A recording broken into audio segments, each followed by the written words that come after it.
in this video we are going to check the LiDAR sensor, the working of the LiDAR sensor. So what we are doing is that we are checking the individual components step by step. So first was the motor, now the LiDAR sensor. Okay.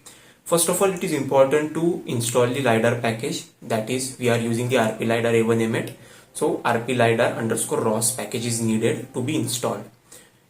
Okay, so if that is on the system, then no problem, we can move ahead. Okay, so the first step is to create a launch file. For that you will get the resources on the GitHub repository, so no worries on that. So let's get into the final demonstration. First of all, we are going to launch the launch file. Okay, so that is RP LiDAR launch file, where we run the RP LiDAR node, and also the serial port is given in that particular launch file. So at the particular port, wherever the LiDAR is connected, it gets detected. So that is important, as we are using serial communication. That's the important point.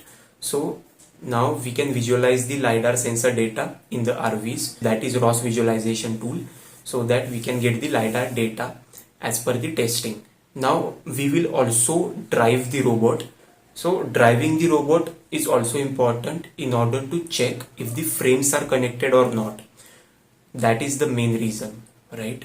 So now we are driving the robot, and we can see that whenever the robot moves, the LiDAR data gets updated in RVs. Okay, so the frames are intact, the LiDAR is working properly. Now we are ready to move forward with the SLAM part, which we will figure out in the next video. So this video was only for the LiDAR testing, and that is the sensor testing, which is very important. So make sure that whenever you are working on a ROS project, you check the components individually, step by step, and frame by frame as well. If the frames are intact, then you can move forward with that. Okay, so this was for today. We will meet in the next video. Till then, grow, learn, and explore together.